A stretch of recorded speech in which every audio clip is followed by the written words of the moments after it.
गुरवे गौरचन्द्राय राधिकाय तदालये कृष्णाय कृष्णभक्ताय तद्भक्ताय नमः। वंशाकल्पतरुभ्यश्च कृपासिन्धुभ्येव च पतितानां पावनेभ्यो वैष्णवेभ्यो नमो नमः। अयानुलम्बितभुजौ कनकावदातौ संकीर्तनैकपितरौ कमलायताक्षौ विश्वम्भरो द्विजवरो युगधर्मपालो वन्दे जगत्प्रियकरो करुणावतारो। नारायणं नमस्कृतं नरं चैव नरोत्तमं देवीं सरस्वतीं व्यासं ततो जयमुदीरये। भक्ताविनाय अपराधलक्षये चित्ताशकामादितरङ्गमध्ये कृपामयि तं शरणं प्रपन्ना वृन्दे नमस्ते चरणारविन्दं। भज श्रीकृष्ण चैतन्य प्रभु नित्यानन्द श्री अद्वैत गदाधर शिवासादि गौरभक्तवृन्द। बोल हरे कृष्ण कृष्ण कृष्ण हरे हरे हरे राम राम राम हरे कृष्ण कृष्ण कृष्ण हरे हरे हरे राम राम राम हरे हरे। सर्वाग्रे अस्मदीय गुरुपाद पद्म नित्यलीला वैष्णव विष्णुपाद अष्टोत्तर शतश्री श्री श्रीमद् भक्ति वेदांत शिल वामन गोस्वामी महाराज जी के श्री चरण कमलों में अनंत अनंत कोटि साष्टांग दंडवत प्रणाम निवेदन करता हूँ। तत्पश्चात शिक्षा गुरुपाद पद्म नित्यलीला वैष्णव विष्णुपाद अष्टोत्तर शतश्री श्री श्रीमद् भक्ति वेदांत शिल नारायण गोस्वामी महाराज जी एवं नित्यलीला वैष्णव विष्णुपाद अष्टोत्तर शतश्री श्री श्रीमद् भक्ति वेदांत शिल स्वामी महाराज जी के श्री चरण कमलों में अनंत अनंत कोटि साष्टांग दंडवत प्रणाम निवेदन करता हूँ। रूपानुग गुरुवर्ग सरस्वती दंडी पादगण एवं समुपस्थित समस्त भक्तवृंद के चरणों में दंडवत प्रणाम निवेदन करता हूँ। हम लोग 2 दिन जावत मर्यादा पुरुषोत्तम भगवान श्री रामचंद्र की कथा श्रवण कर रहे हैं। रामलीला गुरुदेव बड़े ही प्यार से वर्णन करते थे और जब ये लीला को सुनते थे सुन करके रो पड़ते थे। राम जी कैसे दयालु है, कृपालु है, परम दयाला, दीन दयाला, परम कृपालु है।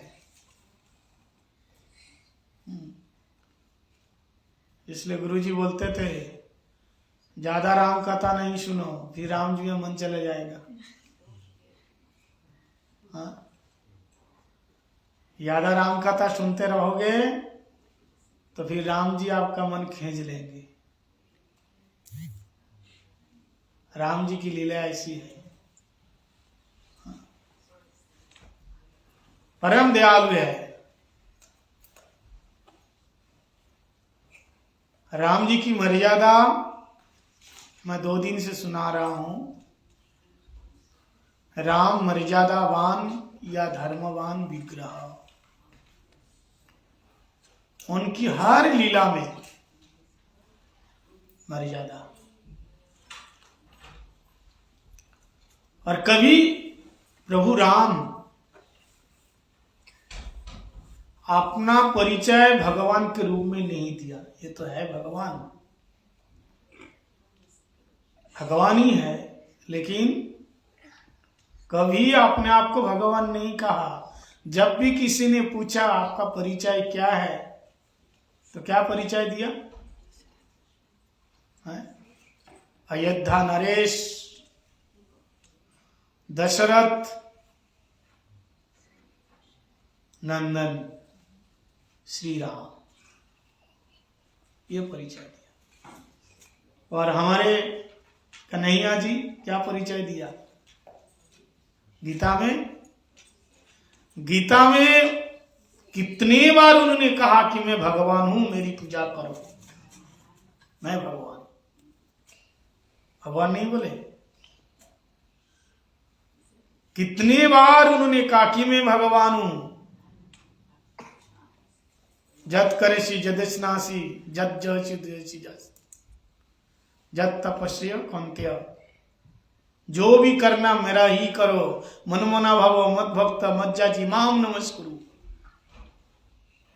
मेरा भक्त बनो, मेरी पूजा करो, मेरा तप करो, मेरा ध्यान करो, सब ये छोटा मोटा धर्म को छोड़ो, सर्वधर्मान परित्यज्य।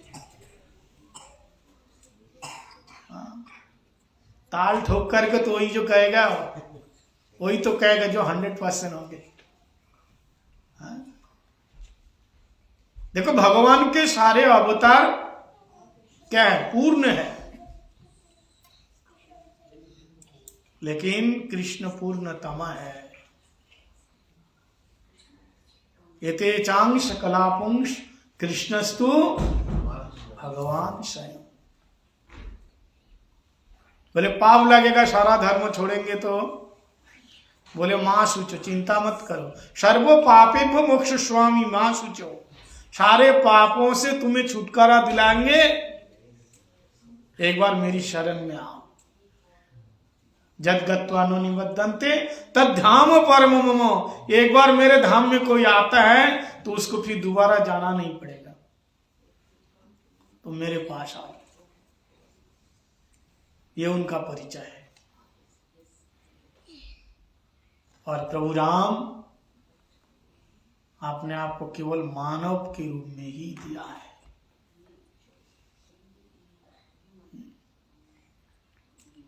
उनके बहुत सारे भक्त हुए।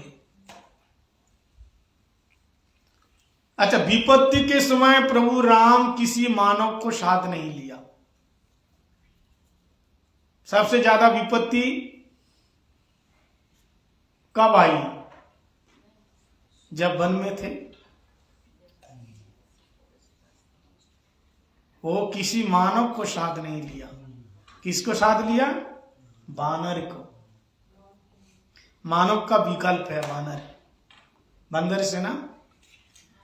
ऐसा क्यों? किसी ने प्रभु राम से पूछा कि प्रभु आप मानवों को नहीं लिया? अरे बड़े बड़े राजा महाराजा थे उस समय, लेकिन आप उनको नहीं लिया, इनको, इन जंगल के बंदरों को साथ लिया।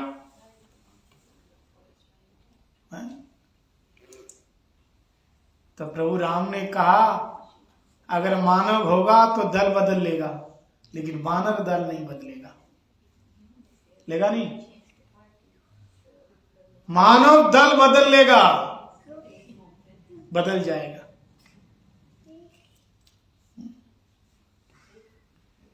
लेकिन ये लोग दल नहीं बदलेगा। मानव को थोड़ा सा प्रलोभन दो। आजकल तो वही हो रहे हैं, सब भजन करेगा, देखेगा कौन देवता बहुत जल्दी खुश होने वाला और जल्दी माल देने वाला है, ज्यादा देने वाला, उसी का भजन करेंगे। नहीं, देखो कृष्णा का भजन लोग कम क्यों करते हैं? क्योंकि वो देता नहीं है और लेता है। वो लेते हैं। ठाकुर जी कहते हैं कि जद अहम अनुगृह्णामि तद धनम शनै शनि हरिष्यामि, हरिष्यामि तद धनम शनै शनि। जिसको मैं अनुग्रह करना चाहता हूं उसका धन धीरे धीरे मैं छीन लेता हूं, परिवार छीन लेता हूं, मान सम्मान छीन लेता हूं। वो किसी का नहीं रह जाता है। जब वो किसी का नहीं रह जाता है तब वो मेरा बन जाता है। समझ में आया? अभी तो हमारा बैंक बैलेंस है, परिवार है ना हमारा, तो हम भगवान का क्यों होंगे? तो भगवान का लोग तब होते हैं जब किसी का कोई नहीं है। भगवान कहता मैं उसका होता हूं। और भगवान के भजन में कितना दर्द है, दुख है, फिर भी भक्त लोग छोड़ना नहीं चाहता। भगवान के भक्त से कहो कि क्या दूं, क्या लोगे? रावण से पूछा क्या चाहिए? ये जो सोने की जो लंकापुरी है ना, ये रावण ने नहीं बनाया, कुबेर ने बनाया। कुबेर राज करते थे। अब बनाए शंकर जी। पंडित जी को बुलाए गृह प्रवेश में। पंडित जी कौन थे? रावण थे। रावण ब्राह्मण है ना, उनको बुलाया और बढ़िया गृह प्रवेश में बुलाया, यज्ञ किया। तो दक्षिणा देना चाहिए यज्ञ करने के बाद। रवि ऐसे नहीं जो मन में आया वही दे दिया भागा दिया, नहीं, उनको खुश करना है। तो रावण को कहा, पहले ऐसा होता था कि यज्ञ करेंगे आपको क्या दूं, पूछते थे महाराज आप क्या देने से आप खुश होंगे, बताइए। क्योंकि बनाया क्या? सोने के लंकापुरी बनाया, तो दक्षिणा फिर कैसे देंगे? लोग क्या करते हैं, 30-40 लाख के कार खरीदते हैं, गाड़ी खरीद लेते हैं, और दक्षिणा में कितना देता है? 100 रुपया। अरे क्या बात हुई? कार तुमने खरीदा 50-60 लाख का, तो दक्षिणा की उसी हिसाब से होना तो चाहिए। लेकिन 50 रुपया 100 रुपया देके भागा देता है। फिर क्या होता है? एक्सीडेंट हो जाता है। क्योंकि ब्राह्मण खुश नहीं, मंत्र भी ऐसा हल्का फुल्का पढ़ दिया, जाओ जैसे दक्षिणा वैसे ही। तो बोले महाराज दक्षिणा मांगिए। कौन कह रहे हैं? बोले बाबा कह रहे दक्षिणा मांगिए। अब देखो बाबा की कैसी विचित्रता है। बाबा ने कहा आप जो मांगोगे वही मिलेगा, मांगिए। देने वाले हैं ना। रावण ने कहा बहुत अच्छा हुआ ये मांगने को कहा। तो बोले दोगे? दे नहीं पाओगे। बोले क्या बात कर रहे हो महाराज, दे नहीं पाएंगे, आप जो मांगेंगे वही मिलेगा। बोले ठीक है, अगर आप दक्षिणा देना चाहते हैं तो ये जो गृह प्रवेश किया है ना स्वर्ण लंकापुरी का, ये लंकापुरी हमें दक्षिणा में दे दो। क्या मांग लिया? लंकापुरी। हाँ, स्वर्ण लंका मांग लिया। तो भोले बाबा ने कहा बहुत अच्छा हुआ, ले लो ले लो। लेकिन पार्वती जी के कारण ही तो बनवाए थे। पार्वती जी ने कहा क्या बात कर रहे हो, ये इतना मेहनत करके बनाए यार, इनको देना है। बोले देवी मैं तो पहले ही कह रहा था कि हमारे लिए ठीक नहीं है, हमारे लिए शमशान ठीक है, यह हमारे लिए नहीं है। लेकिन पार्वती माता को बहुत दुख हुआ। बोले देवी चिंता मत कर, इसने धोखे से लिया ना। देखो ब्राह्मण को दक्षिणा लेने का हक है, लेकिन जजमान को देख के, जजमान के जेब में कुछ नहीं है और तुम 1000 रुपया मांग रहे हो, बेचारा कहां से देंगे? हैं? उसको भी देखना चाहिए। नहीं हमको तो इतना दोगे तब हम तुम्हारा हवन करेंगे, तब पूजन करेंगे, तब जाएंगे, इतना मेरे को चाहिए। पहले से तुम अगर कहोगे कि मेरे को 50,000 देना ही है तब हम कथा करेंगे, तो फिर वो कथा ही नहीं होगी। समझ में आया? अगर जजमान बड़ा तगड़ा है, बढ़िया पैसा वाला है, वो दे सकता है, तो उनसे लेके फिर भगवान की सेवा करो। और जजमान को भी सोचना चाहिए हमारे पास सब कुछ है और हम इतना कम क्यों दें। इसलिए कहते हैं दक्षिणा कैसे होनी चाहिए? सामर्थ्य के अनुरूप दक्षिणा होनी चाहिए, जैसे सामर्थ्य है। भगवान आपको जैसे कभी बनाया। तो उसी समय शंकर जी ने कहा, इसने धोखे से ये मांग लिया तो तू चिंता मत कर, मैं ही हनुमान बन के जाऊंगा। बोले बाबा ने कहा, मैं ही हनुमान जी बन के जाऊंगा और जा करके इसी लंकापुरी को हम जला देंगे। और हनुमान जी ने जलाया, लंकापुरी को जला दिया।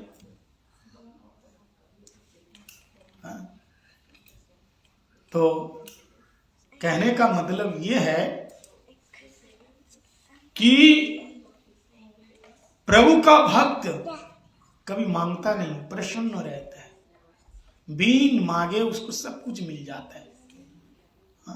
इसलिए जितने, चाहे राम जी के भक्त हो, चाहे भगवान विष्णु के भक्त हो, चाहे कृष्ण के भक्त हो, वो मांगता नहीं।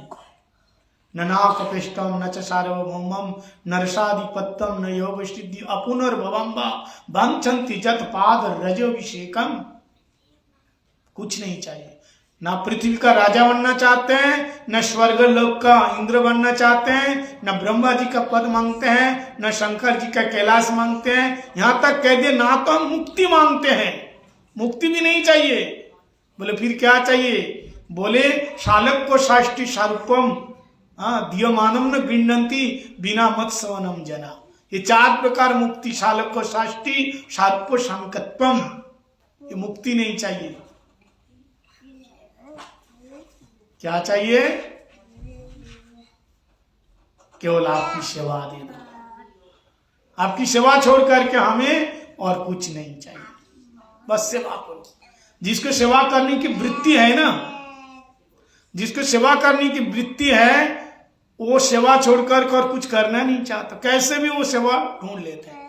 भगवान के भक्त तो सेवा मांगता है।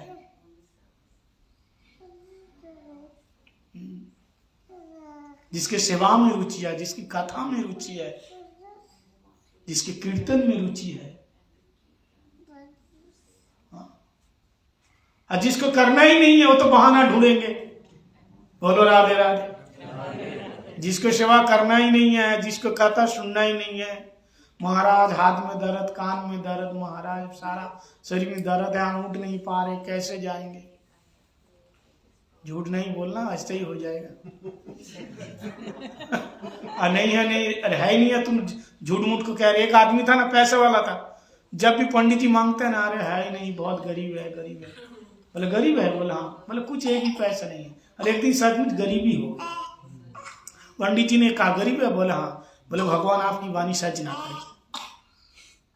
तू गरीब है ना, तू हमेशा गरीब है कहते, तो भगवान आपकी वाणी सच ना करे, तो सच हो गया।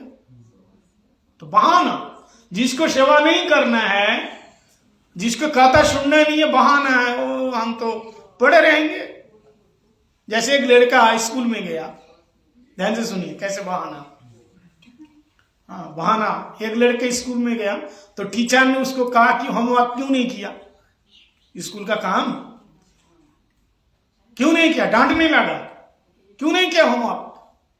तो उसने कहा घर में लाइट नहीं थी। क्या नहीं थी? लाइट, बिजली नहीं थी। तो बिजली नहीं तो पढ़ेंगे कैसे? तो टीचर ने कहा बिजली नहीं थी तो मोमबत्ती जला के पढ़ते, कैंडल मोमबत्ती जला के पढ़ते। देखो बहाना, देखो कैसे। पहले क्या बोला? बिजली नहीं थी,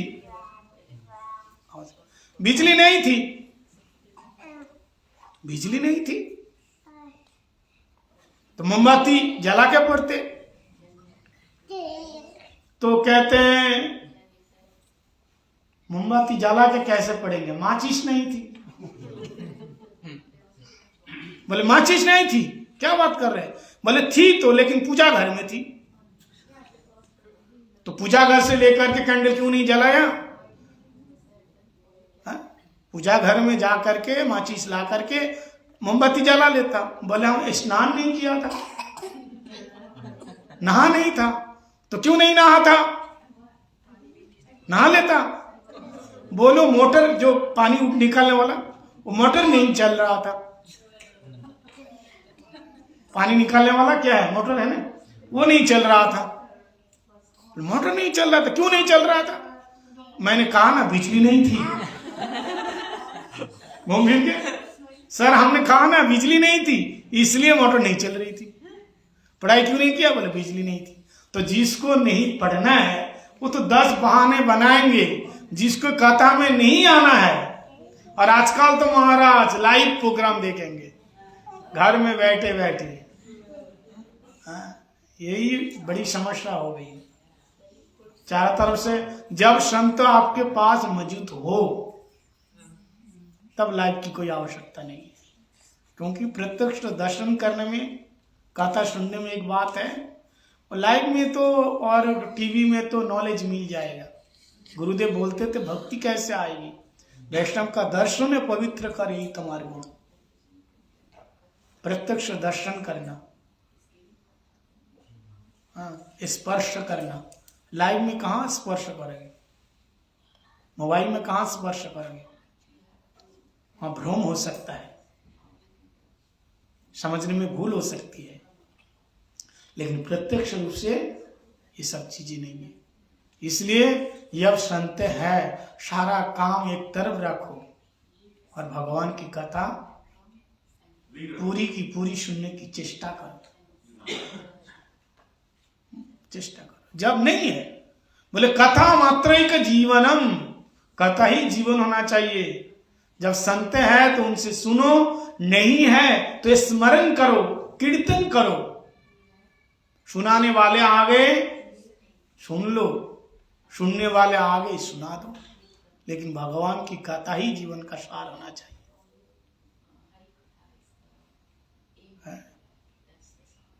हम लोग सारा दिन टेंशन में पड़े रहते, लड़ाई झगड़ा में कोई कुछ बोल दिया, अगर आपके यहाँ कोई कुछ बोल देगा ना तो कथा पूरी गई, कहां सुनते हैं। यदि आपको कोई थोड़ा सा कोई कुछ बोल दिया उल्टा सीधा, तो आप 10 दिन तक सोचते रहेंगे ऐसा कैसे बोल दिया। क्या हम कीर्तन अच्छा नहीं गाते? क्या हम अच्छा प्रवचन नहीं करते? क्या हम अच्छी सेवा नहीं करते? ये ऐसे कैसे बोल दिया हमको 2 मिनट के लिए। देखो हमको रोज कितना समय मिलता है? 86,490 सेकेंड हमको मिलता है। 86,000 और 490 सेकेंड, 90 सेकेंड हमको रोज मिलता है। बताइए किसी के पास 86,490 रुपया हो और उसमें से अगर 10 रुपया खो गया हो, केवल कितना खो गया? 10 रुपया। 10 रुपया। 86,490 रुपया में से 10 रुपया खो जाने से क्या और बाकी पैसा वो फेंक देगा? नहीं, नहीं ना। क्या 10 रुपया के लिए पूरा दिन परेशान हो जाएगा? नहीं ना। बोले ऐसे हमको बड़े ध्यान से सुनना, 86,490 सेकेंड हमको मिला है। अगर कोई मेरे को 2 मिनट या 10 मिनट के लिए कुछ खराब बोल दिया, हम पूरे दिन हम क्या फालतू उस 2 मिनट के लिए 5 मिनट के लिए बर्बाद कर देंगे सोच में? है? हम तो करते हैं। बाकी टाइम हम उसी सोच में बाकी समय बर्बाद कर देते हैं, पागल हो जाते हैं। ऐसा नहीं करना चाहिए। जिंदगी मिली है किसके लिए? बंदेगी के लिए, भजन के लिए। इसलिए हर परिस्थिति में प्रभु राम जी की कथा हम लोग सुन रहे हैं, कितनी बड़ी बात देखो, राज उनको छीन लिया गया, कितना बड़ा अपमान हुआ, लेकिन मन में कोई गम नहीं है, मन में कोई गम नहीं है। किसी ने पूछा आप कैसे हो, तो किसी ने पूछा आप कैसे हो, प्रभु के मन में कोई गम नहीं है, कोई दुख नहीं है, कोई दर्द नहीं है, मुस्कुराते हुए चलो कोई बात नहीं है। हम लोग होते तो केस कर देते, लड़ते, थोड़ी सी जमीन के लिए लड़ाई कर देते। अब पूरा राज लिया, राज में रहने नहीं दे रहे, दुनिया के प्रजा लोग रह रहे हैं। और जो दशरथ नंदन, जो राजकुमार, जो स्वयं राजा बनने वाला, उनको अयोध्या से निकाल दिया। कितनी बड़ी बात है बताइए। आज तक ऐसा किसी के साथ हुआ अन्याय? आप 14 साल तक यहां नहीं रह सकते, आपको जंगल में जाना पड़ेगा। क्या दोष किया था? मानो आपके भाई लोग आपकी जमीन जायदाद छीन लिया हो, लेकिन आपको वहां उस गांव से तो भागा नहीं दिया, उस शहर से तो भागा नहीं दिया, कहीं जाके रहो। लेकिन नहीं, कैकेयी ने कहा राजा तो नहीं बन सकता, और इसके साथ साथ आपको यहां अयोध्या नगरी में रहना भी नहीं। कितने दिन? 14 साल तो बहुत बड़ा होता है महाराज। तो किसी ने पूछा आप कैसे हो, तो उन्होंने कहा हम मौज में है। बोलते आप कैसे हो? बहुत बढ़िया, आनंद में है। हम लोग तो दुख में बहुत होते हैं। अगर आपसे पूछे कैसे हैं, तो कहना हम गम में है, गम में दर्द है, और दर्द में मौज है, और मौज में हम है। समझ में आया? फिर बोलूं कैसे हो, तो इसका उत्तर क्या है? हम गम में है, और गम में दर्द है, और दर्द में मौज है, और मौज में हम है। किसी को दुख सहन करने में बड़ा मजा आता है, फाइटिंग। एक सुख और एक दुख। सुख कौन है? शाली है, कभी कभी आती हैं, कभी कभी जाती हैं। शाली है ना, हमेशा घर में थोड़ी रहेंगे, साल भर में 2-4 बार आई चली गई, शादी है। कौन है? सुख। और दुख है कौन? बोलो। घरवाली है, हमेशा साथ में रहेंगे। दुख है घरवाली, वो आपको छोड़ के जाने वाली नहीं है। माताएं बुरा नहीं मानना, आप तो तिलकधारी या भक्त हैं, आप लोग ऐसे है ही नहीं। आप अपने पतिदेव को बताइए दुख देते हैं? नहीं देते हैं ना, तो फिर आप ऐसे क्यों हैं? मन खराब मत करो कि सोचा महाराज जी मेरे को कह रहे हैं। दुख घर वाली है मतलब क्या? जो भजन नहीं करते, हमेशा साथ रहता है पति को दुख देने के लिए।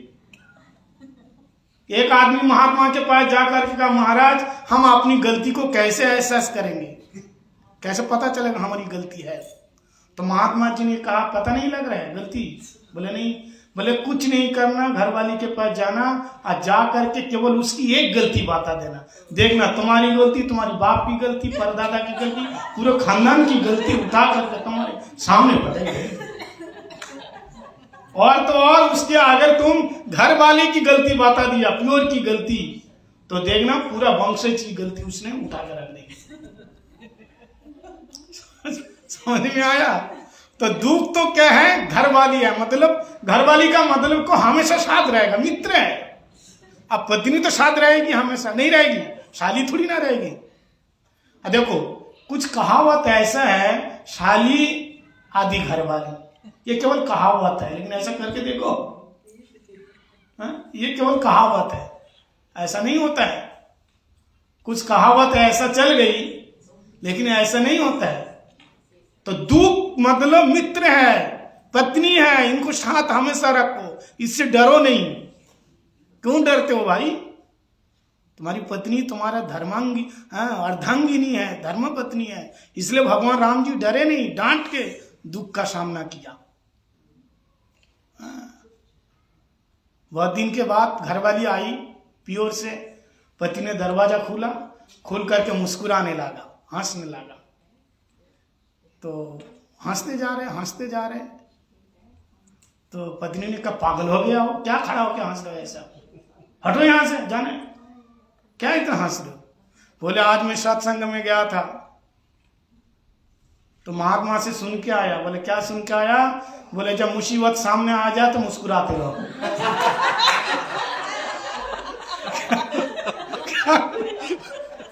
बोले मुसीबत सामने आ जाए तो क्या करो? मुस्कुराते हो, डांट के मुकाबला करो। तो ऐसा नहीं है। कहने का मतलब ये है कि दुख को देख करके डरना नहीं, ठीक है, लेकिन हम लोग डर जाते हैं। इसलिए जीत कौन जाता है? दुख ही जीत जाता है। जिससे डरोगे वही जीतेगा। दुख जीत जाने का मतलब दुख हमारे ऊपर हाँ हो जाते हैं और फिर हम दुख में इतना डूब जाते हैं, फिर हमारा कुछ करने का मन नहीं करता। लेकिन राम ने कहा नहीं, मैं जाऊंगा। अगर राम जी कहते नहीं जाना मेरे को जंगल में, वरदान पिताजी ने मांगा वो जाने, उसका काम जाने, हमने तो नहीं मांगा।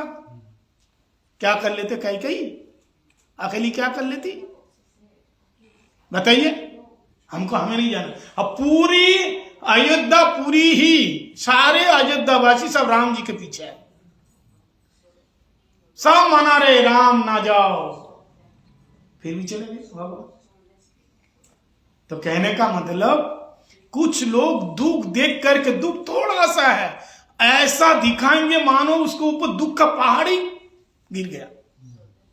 बहुत दुखी महाराज। कोई लोगों देखो, कभी भी फोन करो पूछो कैसे हो, पहले से रोना। इसलिए मैं कुछ लोगों को फोन करता ही नहीं।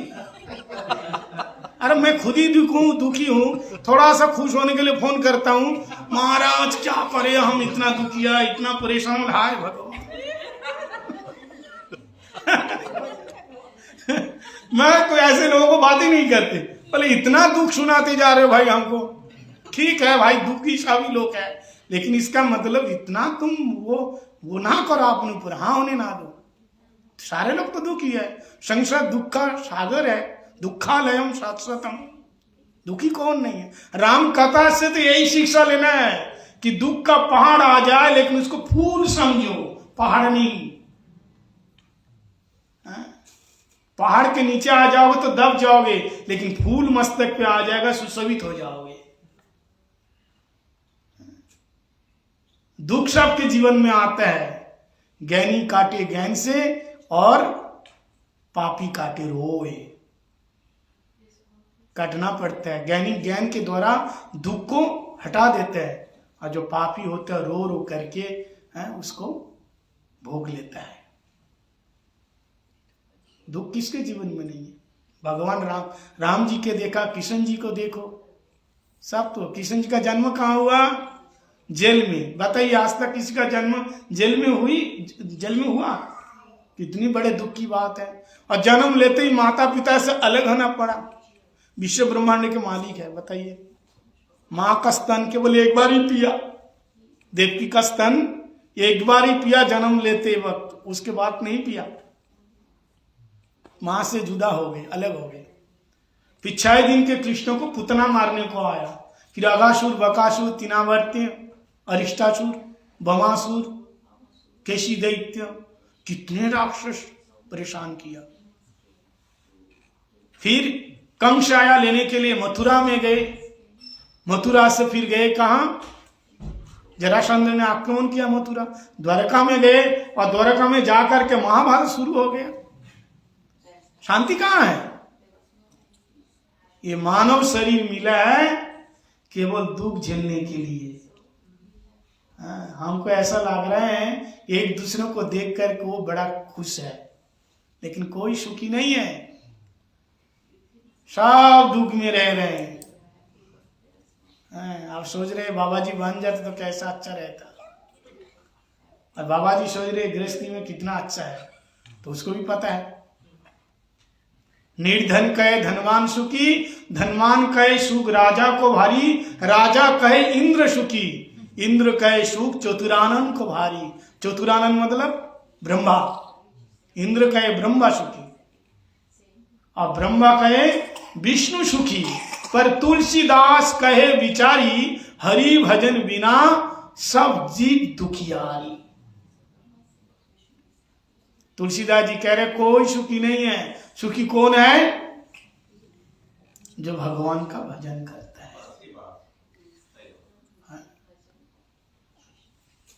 हरि भजन बिना सब जीव दुखियारी। भजन नहीं किया तो आपके जीवन में शांति नहीं आएगी।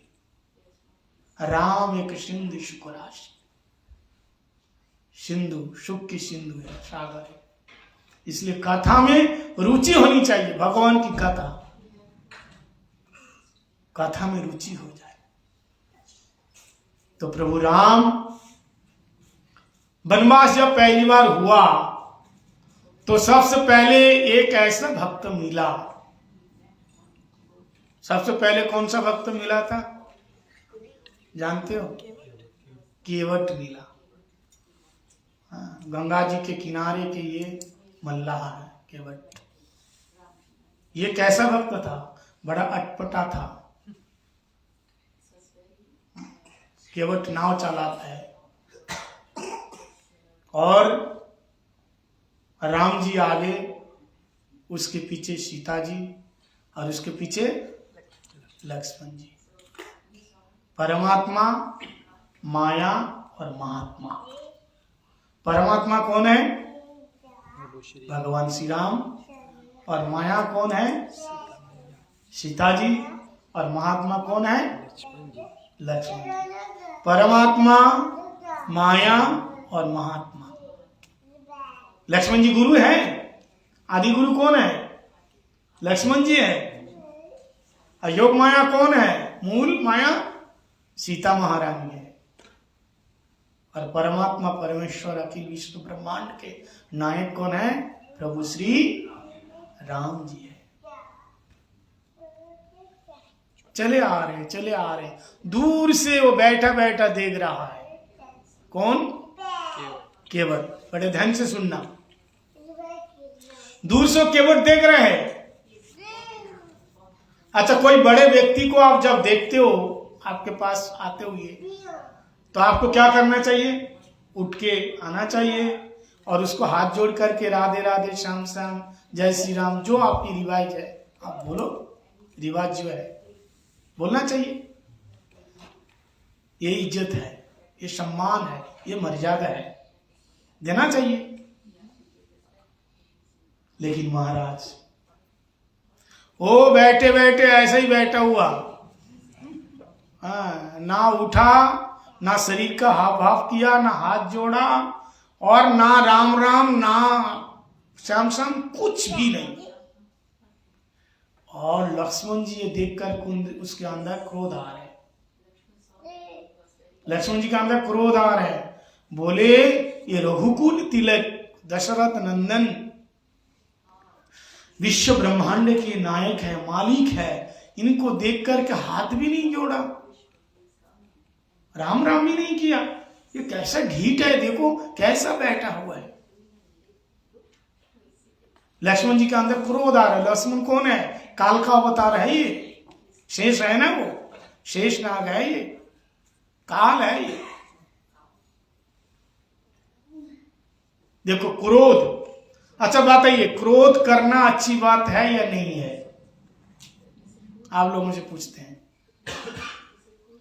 सभी लोग कहेंगे क्रोध करना अच्छी बात नहीं है। अच्छी बात है, लेकिन अच्छी बात इसका दो पहलू है।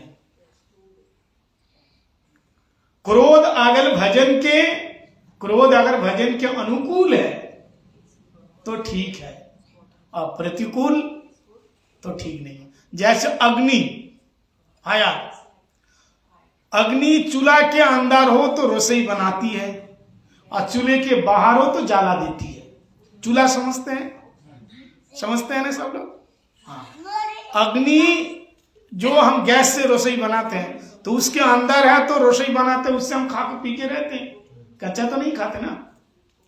रोज हम फायर का, अग्नि का काम होता है। अग्नि चूल्हा के अंदर है तो रसोई बनाती हैं, और चूल्हे से बाहर आ जाती हैं तो जलाती हैं। ऐसे क्रोध हमारे कंट्रोल में है।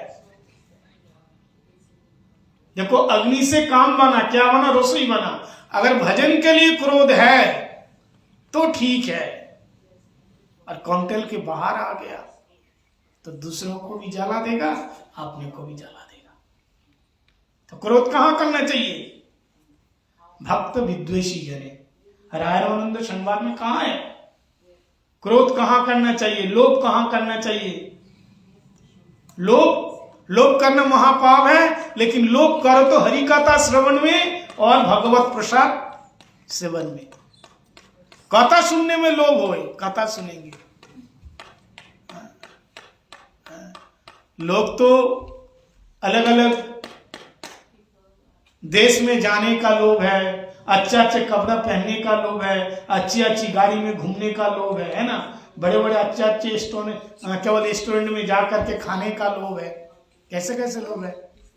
लेकिन बिहारी जी की यह तो की कृपा होए, वो भगवान की कथा में लोभ करते हैं, भगवान के प्रसाद में लोभ करते हैं। जिनकी भगवान की कथा से प्रेम हो गया, लोभ हो गया, कथा सुनाओ महाराज, हमें और कुछ नहीं चाहिए। निवृत्त तश्रय उपगीयमानात् भवौ श्रुति श्रुतयो विरामात् क्व उत्तम श्लोक गुणानुवाद पुमान विरेतज बिना पशुघ्रनात्। परीक्षित महाराज जी से कहा, राजन तुम पानी पी लो। सुखदेव जी कथा सुनते सुनते 4 दिन हो गए, पानी पियो थोड़ी देर के लिए, आराम कर लो। कहता नहीं, आपके मुख से तन मुखात, आपके मुख से कथा नहीं, ये अमृत रस निस्सरित हो रहा है, अमृत रस निकल रहे हैं। इसको पी करके हमारी भूख तृष्णा सब खत्म हो गई। जब गुरुदेव कथा सुनाते थे मथुरा में, कितने लोग आते थे, बैठने के लिए एक जगह भी नहीं होती थी।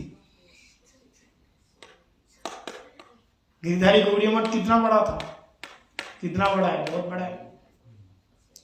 पूरे कोने कोने तक लोग एकदम ठसा पड़ा हुआ उनकी एक वाणी सुनने के लिए। क्या रस था।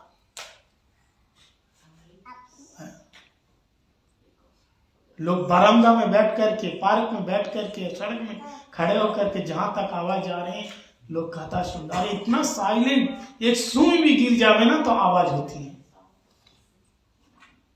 रस कथा में, मधुरा मधुर में तन नाम, भगवान का नाम मधुरा अति मधुर। वो कथा का रस आज भी है, लेकिन उसको पिलाने वाला होना चाहिए। और कथा आज भी है, लेकिन उसको पीने वाला भी होना चाहिए। नरसिंह भगवान आज भी यहां पे इसी खम्भे के अंदर है, नहीं है? पर कारण का प्रहलाद कहां? नरसिंह बसे हर खम्भन में, पर कारण का प्रहलाद कहां? नरसिंह भगवान हर खम्भे में आए, लेकिन उसको प्रकट करने वाले प्रहलाद नहीं है। प्रहलाद है, प्रहलाद जैसे बन के दिखाओ तो प्रकट होगा।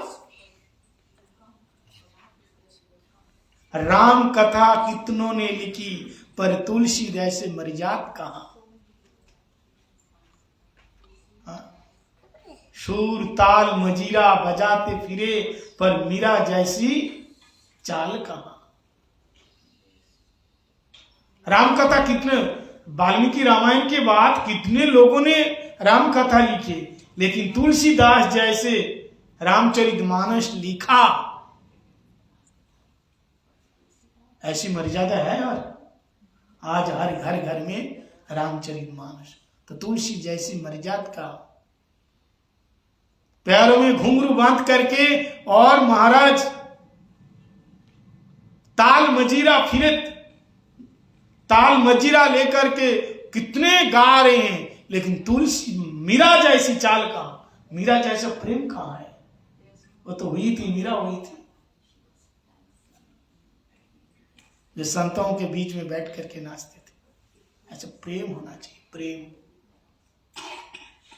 तो कहने का मतलब है, वो गुरु जी की कथा थी एक समय, लोग कथा सुनने के लिए, हम लोग कथा सुनने के लिए वृंदावन में मैं रहता था, कथा सुन टाइम इतना बजे, रोज 5 बजे से कथा, तो लोग पागल की तरह भागते थे। पहले जाकर कहां कहां से लोग आ जाते थे, दिल्ली, फरीदाबाद, इधर से वृंदावन, मथुरा, गाजियाबाद, कहां कहां से लोग, देश विदेश से चारों तरफ से लोग, बॉम्बे, बेंगलोर, चेन्नई, कहाँ कहां से लोग आते थे कथा सुनने के लिए। वो प्रेम, तो कथा में रस है, रस है, विश्वास होना चाहिए।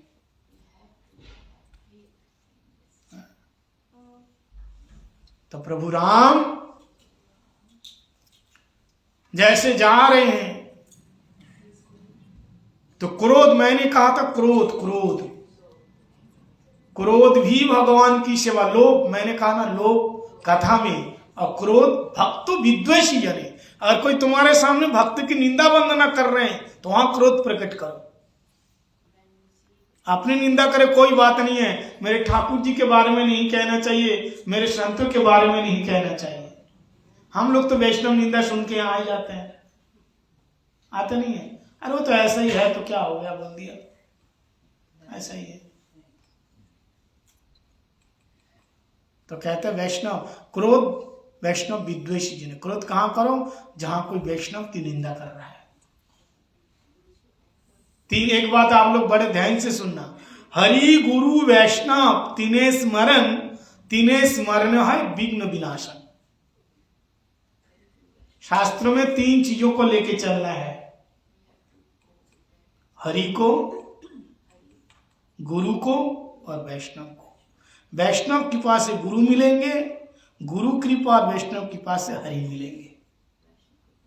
बहुत से लोग केवल भगवान को मानते हैं, भक्तों को नहीं मानते, भगवान उसको कृपा नहीं करेंगे। अब बहुत से लोग गुरु कृपा ही केवल गुरु को मानते हैं, वैष्णव जनों को नहीं मानता, उसको भी भगवान नहीं मिलेंगे।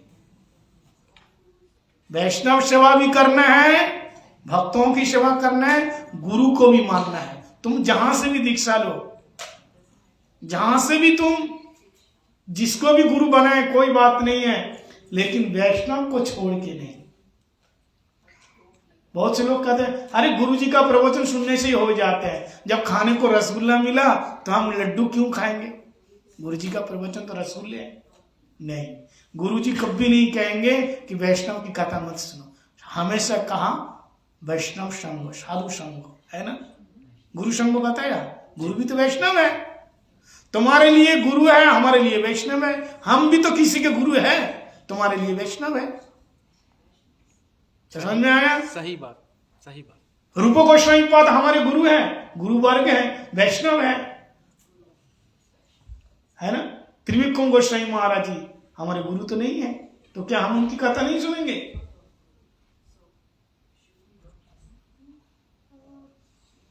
बहुत है हमारे गुरु, जो हमारे गुरु वर्ग है, गुरु नहीं है, वैष्णव कौन है, गुरु वर्ग है।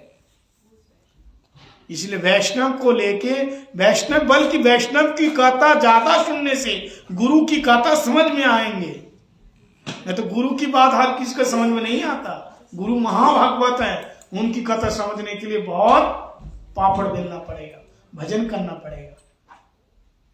नीचे लेवल के जो वैष्णव है वो सहज सरल भाव से बोलेंगे, तब समझ में आएगा। प्रभुपाद भक्ति सिद्धांत सरस्वती गोस्वामी प्रभुपाद लेक्चर देते थे, किसी को समझ में नहीं आता था। तब हमारे परम गुरुदेव भक्ति प्रज्ञान केशव गोस्वामी महाराज जी से पूछते थे, विनोद दा प्रभु जी बताइए गुरु जी ने क्या बताया। उनके शिष्य लोग, प्रभुपाद जी के शिष्य लोग, तो वो शायद सरल भाव से बताते थे, गुरु जी ये बोले, ये बोले, ये बोले। तो गुरु जी के जो प्रियजन होंगे वही आपको बताएगा। तो भगवान को आते हुए देख करके वो केवट बिल्कुल आराम से बैठा हुआ है और लक्ष्मण जी के अंदर क्रोध आ रहे हैं। भगवान को सम्मान नहीं कर रहे हैं, भक्तों को तो क्रोध आएगा। आ रहे हैं तो आने दो, हमको क्या है। तो क्या वो भगवान को नहीं मानता है? केवट नहीं मानता था, मानता है, लेकिन उनको मानने की तरीका और कुछ है। वो मानता है? ऐसी बात नहीं है। वो कैसा भक्त है अभी पता चलेगा। तो मानते हैं, लेकिन भक्त दो प्रकार से हैं। एक भगवान को हाथ जोड़ने वाला भक्त है, हाथ जोड़ने वाला, और एक भगवान उनके सामने हाथ जोड़ने वाला भक्त है। भगवान को भी दो चार बात सुना देंगे। माँ यशोदा कैसे भगवान को कान पकड़ने वाले भक्त हैं। कहते हैं कि भक्त का ऐसा प्रभाव है, भक्त का ऐसा प्रभाव है, प्रबल प्रेम के पाले पड़कर हरि का नियम बदलते देखा। अपना मान भाले ही टार जाए पर भक्त का मान टारते ना देखा। जिनके वक्र भ्रिकुटी से सागर शब्द उछलते देखा। और वही कन्हैया माँ यशोदा के डर से 100 बार बिलखते देखा। माँ यशोदा के हाथ में डांडा देख कर कुछ सिसक करके रो रहा है।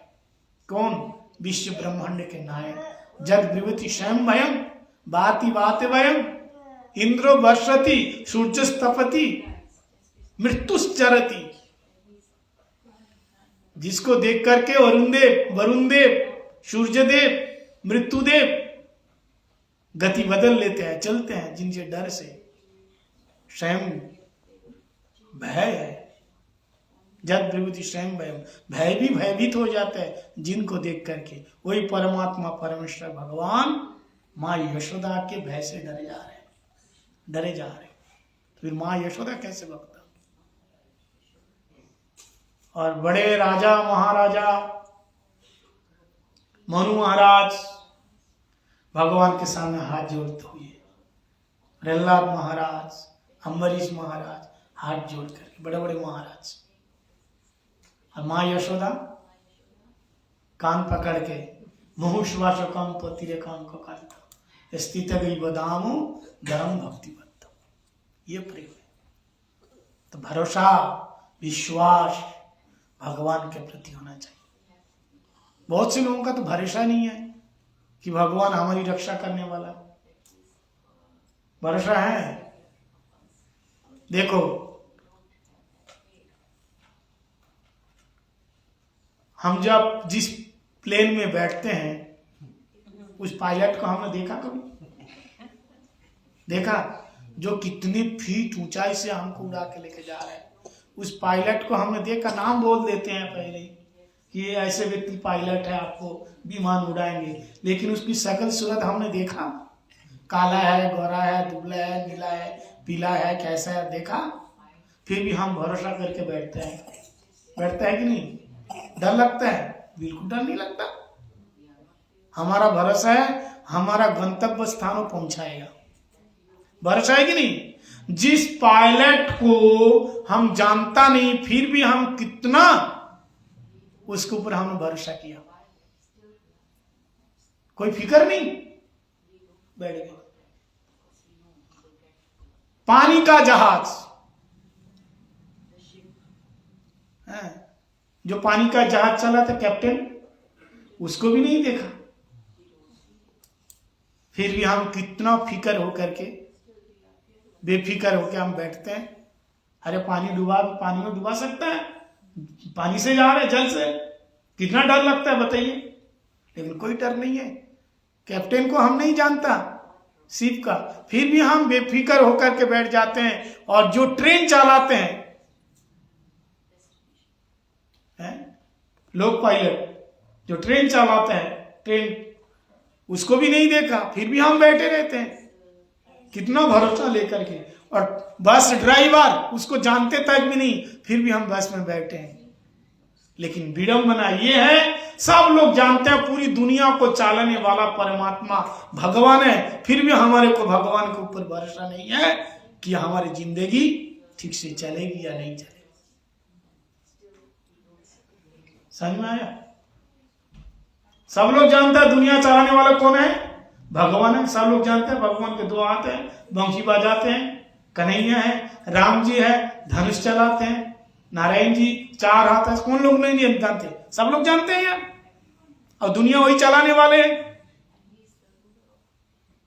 फिर भी हमारा भरोसा नहीं है। जिसके प्रति भरोसा करना चाहिए उसको नहीं कर रहे हैं, और जिसको करना नहीं चाहिए अब बेफिक्र होकर के हम चल रहे हैं।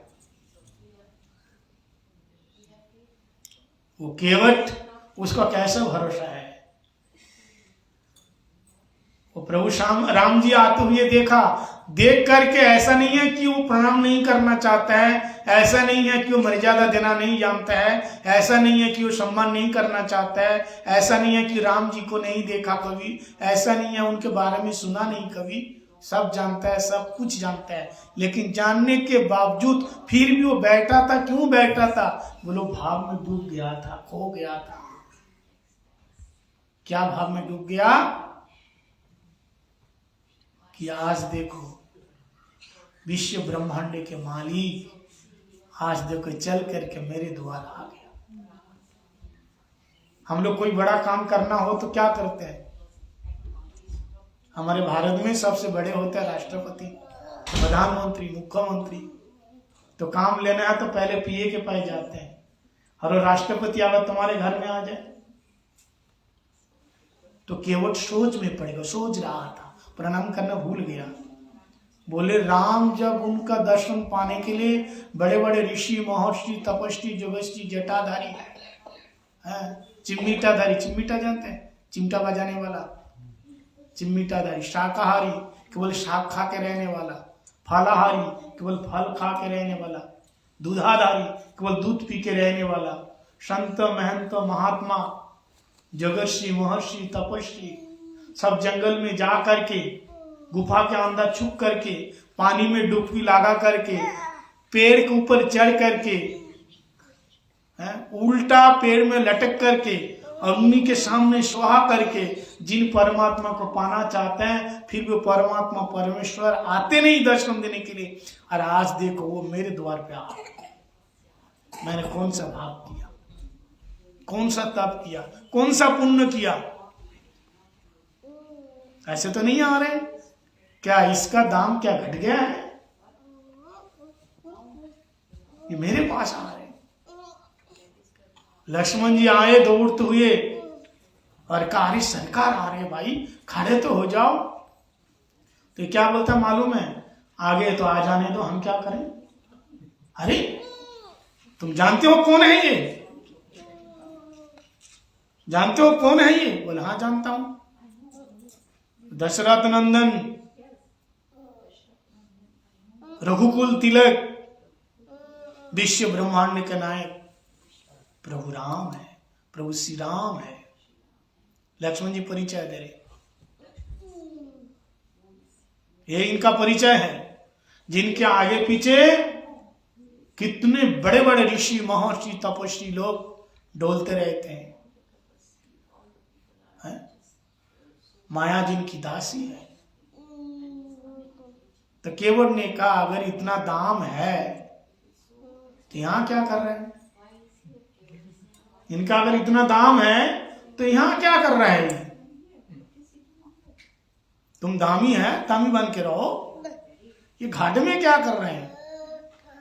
तब राम जी ने कहा लक्ष्मण यहां अपनी बखान करने के लिए नहीं आए। समझ में आया? जिस काम के लिए आए वो काम बोलना चाहिए। तुम कितने बड़े आदमी हो, कितने भी बड़ा आदमी हो, अगर तुमको नाव चलाना नहीं आता है तो क्या करेगा? बहुत पैसा वाला आदमी है, नाव में बैठ गया और नाव भवन में पड़ गया, घूम रही है नाव, घूम रही है भवन में। पैसा लेके क्या करेगा? वो तो जो नाव चलाने वाला 2 टाके के मल्लाह है ना, उसका हाथ जोड़ना पड़ेगा, भैया ठीक से पार लगा देना, नाव ना डूब जाए।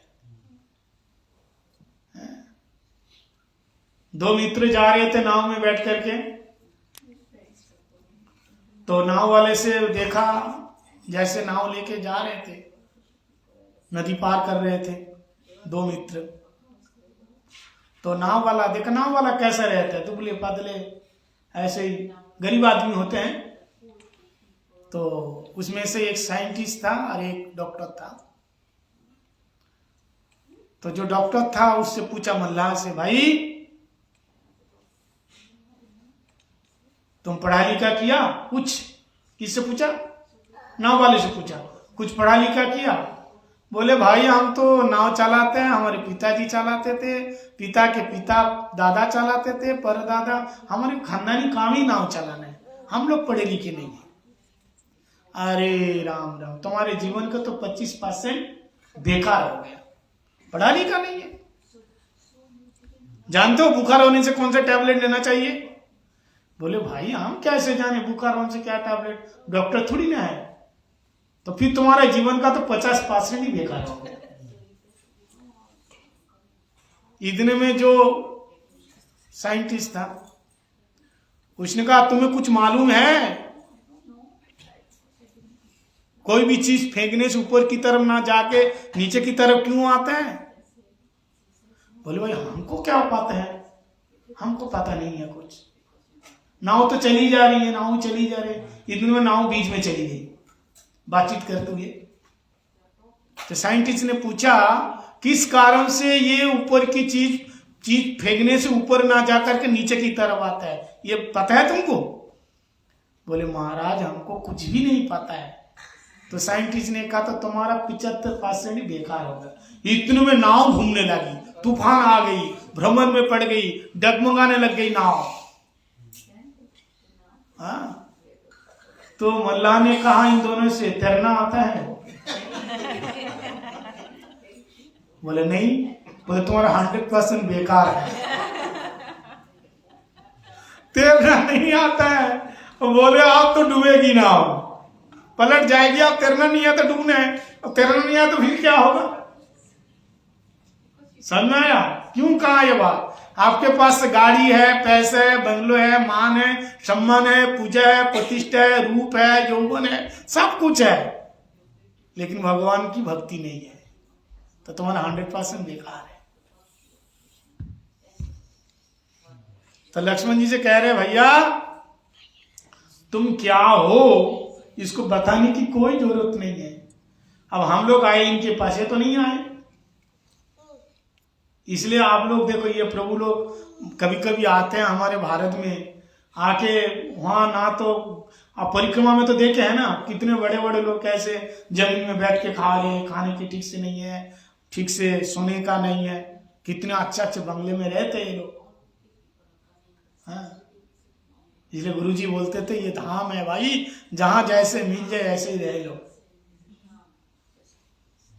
यहाँ आप सोचोगे कि अरे हम तो घर में ऐसे रहते थे, इतना बड़ा हमारा घर है, ऐसे परिस्थिति में रहते, यहां कैसे रहेंगे? तो वहां नहीं चलेगा। तो प्रभु राम कह रहे हैं हम परमात्मा है, हम मायाधीश है, सब ठीक है, लेकिन अभी काम इसका नहीं है, हमारा काम है ये सब। अपनी बखान मत करो लक्ष्मण, तुम समझो बात को, समझो। और प्रभु राम लक्ष्मण को पीछे करके जाकर का हाथ जोड़ करके दीनता देखिए, कैसे नम्रता देखिए, कैसी भद्रता देखिए, केवट से हाथ जोड़ करके कहा, बरवश मांग शब्द से यहां प्रयोग किया। कहते ये नाव हमें दो, नाव को मांगा। देखो सारी दुनिया भिखारी, एक दाता राम, दुनिया को देने वाले आज खुद मांग रहे हैं। तेरे द्वार खड़ा भगवान, भगतवर देरी झोली। बहुत अच्छा भजन है। तेरे द्वार खड़ा भगवान, भगत भर दे रे झोली, भगत भर दे रे झोली। तेरा होगा बड़ा एहसान कि जुग जुग रहेगी तेरी शान, भगत भर दे रे झोली। तेरा द्वार खड़ा भगवान, भगत भर दे रे झोली। भगवान बलि महाराज जी के वहां गए और मांगा, और यहां केवट के पास आके मांगा। बावन रूम में जब गए तो मांगा, 3 पग भूमि मांगा, और यहां नाव मांगा, नाव। और इसने उठा तक भी नहीं, वही बैठे हैं, कितना ढीठ बैठा है। दो प्रकार के लोग होते हैं, एक लोग सीधे होते हैं और एक लोग ढीठ होते हैं। ढीठ समझते हैं? तो ये ढीठ भक्त है, ढीठ मेहमान कहते हैं ना। ढीठ मेहमान मतलब एक तो बिन बोले समझ जाते हैं, और एक को कितने भी बोलो फिर भी समझने के लिए तैयार ही नहीं। इसको ढीठ कहते हैं, ढीठ। घर में मेहमान आए तो ध्यान से सुनिए।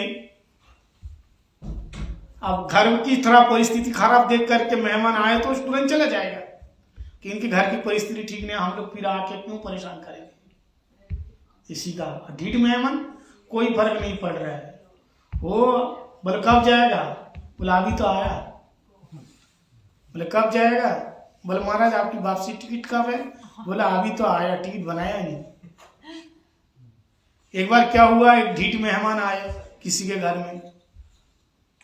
मेहमान समझते हैं? जी जी। आए तो एक दिन हो गए, 2 दिन हो गए, 3 दिन तक तो सेवा खूब होती है, ठीक है, जबरदस्ती खिलाते हैं, लो लो। अच्छा, जिस दिन से रोटी गिन के देने लग गया समझो श्रद्धा पूरी हो गई। और रोटी ऐसे रख दे गिनेगा नहीं तो समझो अभी श्रद्धा है। 3 दिन के बाद पूछेंगे, रोटी गिन के देंगे, और 4 दिन के बाद पूछेंगे कितना रोटी खाओगे, कितना बनाओ नहीं। और 1 हफ्ता के बाद क्या बनाओ तुम्हारे लिए समझा, क्या बनाओ तुम्हारे लिए।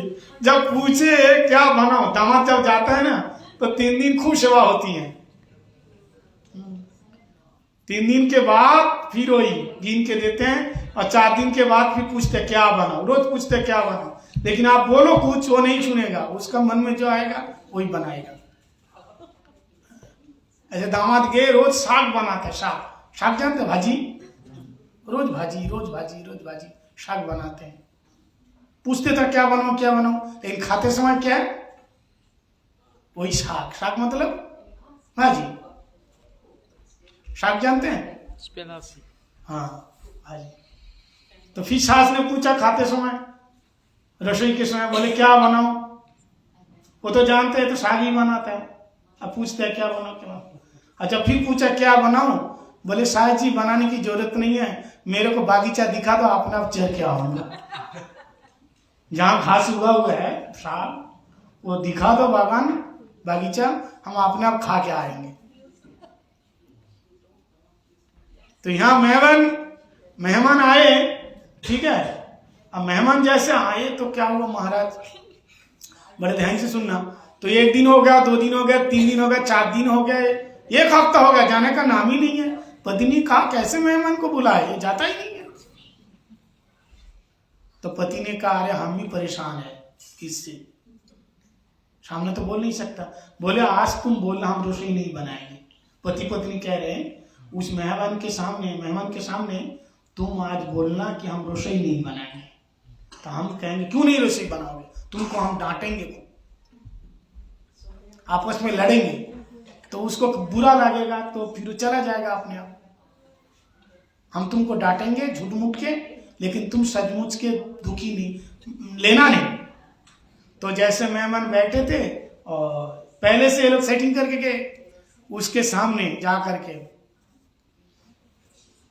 पति ने कहा जाओ रसोई बनाओ, रसोई बनाओ, अभी तो खाया, क्या रसोई बनाओ, मेरे से नहीं होगा रसोई। अरे तो क्या करेगा, जाओ रसोई बनाओ, जल्दी जाओ। रसोई नहीं बनाएगा, खाएंगे नहीं क्या, जाओ रसोई बनाओ। डांटा, इतना डांटा तगड़ा, तो पत्नी रोने लग गई, सचमुच रोने लगी। तो मेहमान को बुरा लगा। उसने सोचा जब ये लोग खुद ही रसोई नहीं बना रहे हैं तो हम क्या मिलेगा खाने को, ये खुद नहीं जब बना रहे तो हमको भी नहीं मिलेगा खाना। तो उसने अपने बैग बांधा और निकाल के चला गया। समझ में आया? तब पति ने कहा अरे क्यों रोती हो, पत्नी से कहा, डांटा तो था ना, क्यों रोती हो, मैं सचमुच थोड़ी डांटा, झूठ मूठ के डांटा। तब पत्नी ने कहा, अरे मैं भी झूठ मूठ के रो रही थी। इतने में जो मेहमान है ना, वो पीछे के दरवाजे से छलांग मार के आया और उसने कहा, मैं सचमुच नहीं गया, मैं भी झूठ मूठ के गया था। सचमुच मैं भी नहीं गया, मैं भी झूठ मूठ के गया था। मैं कहाँ सचमुच गया, मैं भी तो झूठ मूठ के गया था। तो समझ में आया? तो झूठ मूठ कोई ढीठ मेहमान, ढीठ, इसको ढीठ कहते हैं। केवट ऐसा ढीठ है, ऐसा बैठा है, वहां बैठा है तो बैठा है। अब प्रभु ने, राम ने नाव मांगा, नाव दे दो, और वो बैठे बैठे मना कर दिया, नहीं मैं नहीं दे सकता, मैं नहीं दूंगा। लक्ष्मण जी को फिर क्रोध आया, लक्ष्मण जी को फिर क्रोध आया, अरे ये मेरे सरकार ने मांगा, अरे कैसी हिम्मत है कि इसने मना कर दिया। तो प्रभु राम ने कहा, केवट तुम क्यों नहीं जाओगे, तुम्हारा तो काम ही यही है, तुम्हारा तो काम ही यही है। तो केवट ने कहा, काम तो यही है, पर आपको लेके नहीं जाएंगे। क्यों, मैंने क्या किया, मैंने क्या किया? तो कह रहे हैं, ये केवट क्या कहते हैं, मैं आपका मर्म जानता हूं, मर्म में न जाना। लक्ष्मण कहते हैं, बड़े बड़े शेष महेश गणेश वो ठाकुर जी का मर्म नहीं जान पाए, मैं स्वयं अनंत मुख से गा रहा हूं, मैं मर्म नहीं जान पाया। ऋषि मुनि कितना ताप ध्यान धारणा समाधि में बैठे हैं, वो मर्म ना जाने। दशरथ महाराज जी को नहीं, दशरथ महाराज स्वयं नहीं जान पाए, और जनक महाराज जी स्वयं नहीं जान पाए मर्म। और ये गांव का एक मल्ला अनपढ़ है, पढ़ा लिखा नहीं है, ये कहता मर्म ना जाना, मैं मर्म जानता हूं। क्या मर्म जानते हो तुम, बताओ क्या मर्म जानते हो? तब केवट कहते हैं, मैं तो मर्म इतना जानता हूं कि आपके चरणों में कुछ ऐसा आकर्षण है, ऐसी शक्ति है, जहां वो चरण का स्पर्श हो जाता है, वो जड़ भी चेतन बन जाता है, चेंज हो जाता है, चेतन बन जाता है। पत्थर को लगा दिया, वो नारी बन गई। अरे हमारी नाव तो पानी में बह करके गीली हो गई, नरम तो है, और इसमें चरण स्पर्श करोगे ये नारी बन जाएगी। पुरुष तो नहीं बनेगा, बनेगी तो नारी। एक नारी तो घर में, फिर दूसरी नारी, क्लेश होंगे महाराज, इसलिए हमें तुम्हारा चरण स्पर्श नहीं कराएंगे। लक्ष्मण जी ने कहा, तू जानता है किसको मना कर रहे हैं? निकालू बाण कर्कश में से? बोले हाँ मैं जानता हूं ये कौन है। बोले कौन है? बोले जिनकी अभी राज्य अभिषेक होने वाला था, लेकिन अपनी मां ने उनको अपने राज्य में से निकाल दिया। और तो क्रोध आया। बोले ऐसा ही क्लेश होता है घर में, अगर नारी की बात चलती है तो ऐसी ही क्लेश होती है। कई की बात चली तो लक्ष्मण ने कहा, अरे तू प्रभु को कहते कहते मेरे पिता तक जाते हैं। क्रोध में आए और बाण निकाले मारने के लिए। तो उसी समय केवट कहते हैं, लक्ष्मण ये गलती मत करना, बाण मारने की गलती मत करना, यहां तुम्हारी नहीं चलेगी। क्यों नहीं चलेगी? ये क्या बोलता है? तू जानता है मैं कौन हूं? मैं साक्षात काल हूं। बोले हाँ मैं ये भी जानता हूं, तू शेष है, तू काल है, ये जानता हूं मैं। पिछले जन्म में तूने मेरे साथ बहुत बड़ा अन्याय किया था। कौन कह रहे? केवट कह रहे। लेकिन इस बार नहीं चलेगा। तो केवट कहते हैं पिछले जन्म में, पिछले जन्म की बात कर रहे हैं। लक्ष्मण जी ने कहा, कौन से पिछले जन्म की बात कर रहे हैं तुम? बोले पिछले जन्म में केवट कहते हैं मैं क्षीर सागर का एक कछुआ था। कछुआ समझते हैं? कच्छप, स्केल पर कछुआ था मैं, केवट कहता है। और मैंने ऋषि मुनि साधु संतों से सुना ठाकुर जी क्षीर सागर में रहते हैं नारायण भगवान। सुन करके प्रभु का दर्शन का लोभ हुआ। तो मैं अपने छोटे छोटे हाथ पांव से तैरता हुआ, बताइए कितना टाइम लगा होगा, मेरा तो सारा जीवन ही बीत गया। तैरते तैरते चलते चलते चलते बड़ी मुश्किल से कितना सालों के बाद जहां नारायण भगवान क्षीर सागर में ऐसे अनंत शेष के ऊपर पौड़े हुए थे, लेटे हुए थे, मैं वहां गया। इतना दूर से आया हूं मैं। ये कच्छप कह रहे हैं मैं इतना दूर गया और इतना दूर जाकर के भगवान के सुंदर सुंदर लाल लाल चरण देखा। और मैं देखा कि इतने ठाकुर जी के इतने सुंदर चरण कमल है, बड़े मकरंद, बड़े सुगंध, बड़े सुंदर सुशोभित हो रहा है। इतना दूर से आए तो ठाकुर जी का चरण स्पर्श तो करना ही चाहिए। मेरे मन में चरण स्पर्श करने का लोभ हुआ और मैं चरण स्पर्श करने के लिए जैसे अपने मुंह को बाहर निकाला। कछुआ होता है ना, हाथ पैर सब अंदर रख लेते हैं, तो अपने चोंच को मुंह को जैसे बाहर निकाला। इतने में माता लक्ष्मी केवट कह रही है, जो सीता जी है ना, ये लक्ष्मी के रूप में वहां थी, तुम दोनों ने मेरे साथ अन्याय किया। केवट कहता मैं बताऊंगा।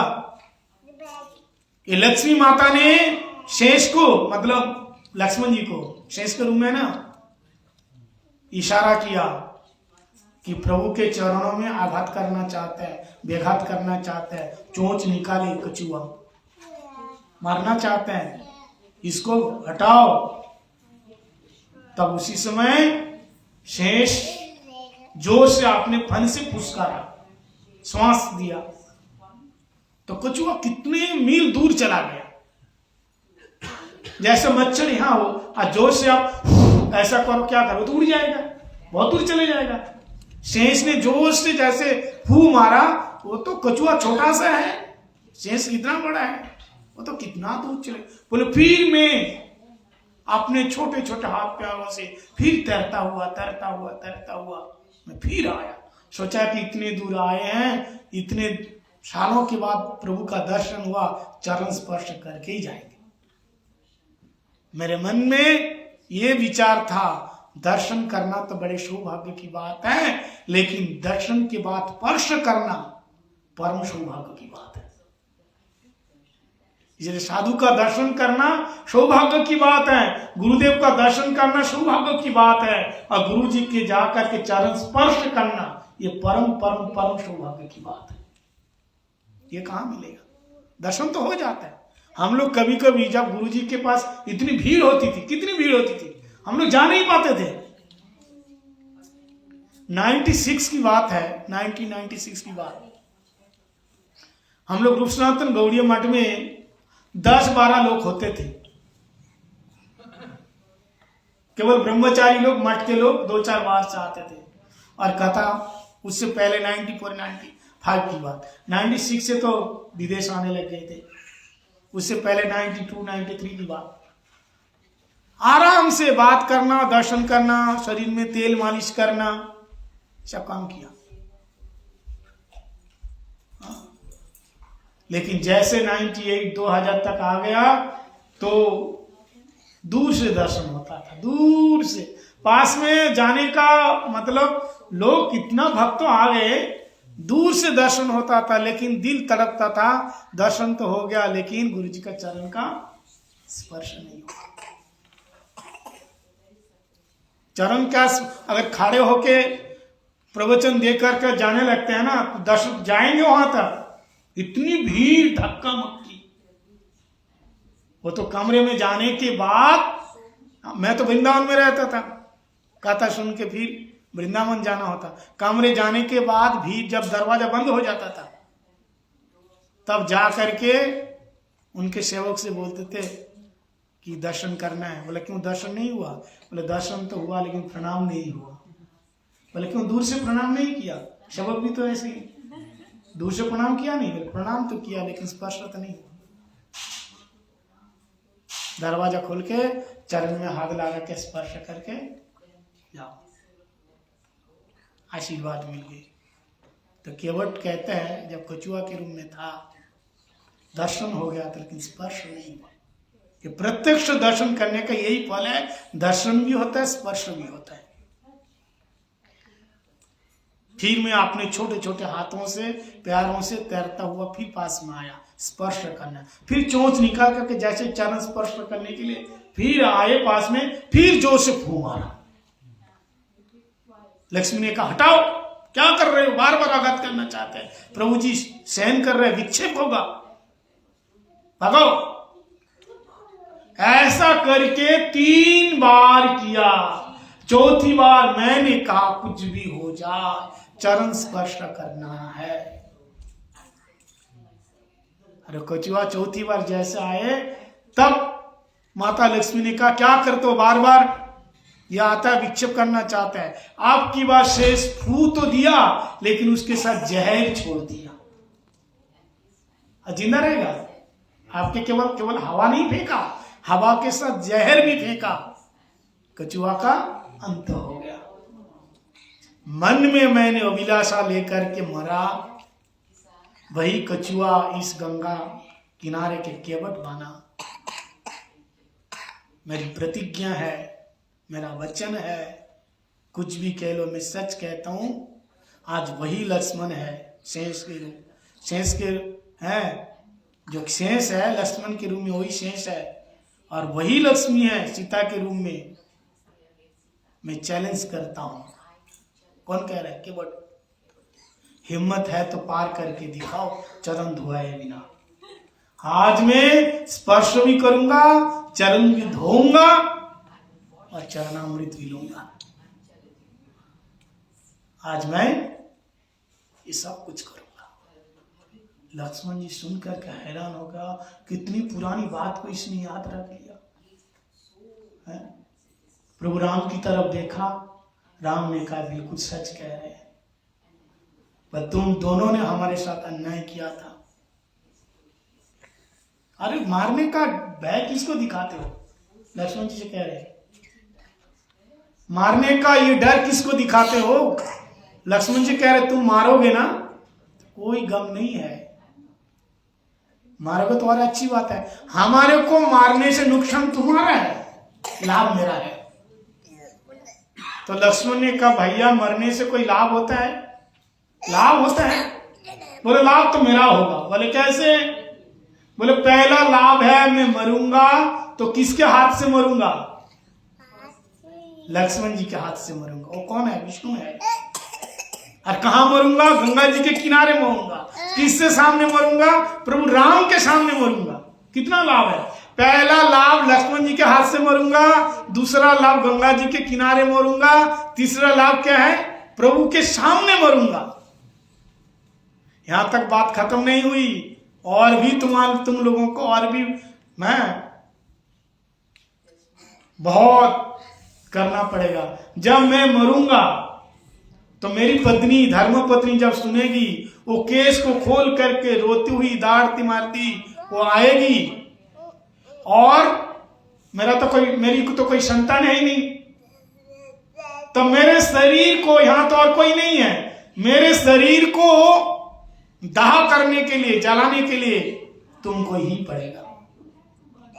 कौन है? मारा तुमने, यहां तो कोई आई नहीं, मेरे तो बच्चे नहीं है, मेरी पत्नी क्या करेगी? मेरी लाश लेकर के दहाड़ मार मार करके रोएगी, लेकिन मैं जानता हूं प्रभु राम परम दयालु मुझे छोड़ करके जाएंगे नहीं। तुमको शरीर का संस्कार करना पड़ेगा, केवल यहां तक नहीं, 13वां दिन तक ही रोक के रहना पड़ेगा, मेरे श्राद्ध किया करके तब जाना पड़ेगा।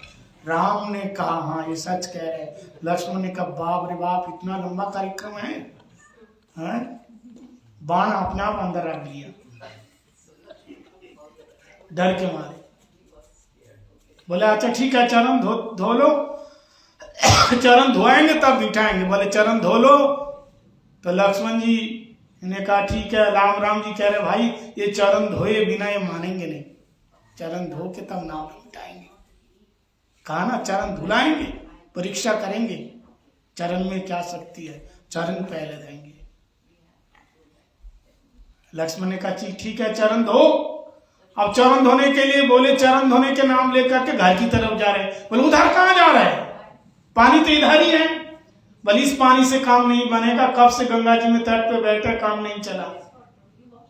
और अब लोग लक्ष्मण से कहा तुम तो पढ़े लिखे हो, तुम तो संस्कृति जानते हो, जब पति पत्नी हो तो पति को कोई अकेले को धार्मिक काम करना नहीं चाहिए, पत्नी को साथ बिठाना चाहिए। तो जब परमात्मा हमारे द्वार में आए हैं, जब हम उनकी अर्चना करेंगे, पूजा करेंगे, तो पत्नी को बुला के लाएंगे ना। बाद में उनको पता चलेंगे, फिर मेरे को डांटेंगे, हाँ जी ठाकुर जी आया, तुम अकेले पूजा कर लिया, हमें बुलाया नहीं, इसलिए हम उनको बुलाने जा रहे हैं। हे भगवान, पत्नियों को बुलाने जा रहे हैं, वो जब सुनेगी वो तो श्रृंगार करने में 10 घंटे लगा देंगे, तब तक हम खड़े रहेंगे। बोले हाँ खड़े रहो, अगर यहां से जाना है ना तो खड़े रहो। अब केवट पत्नियों को बुलाने गई, आने में टाइम लगेगा कि नहीं, इसलिए कथा यहीं तक विश्राम।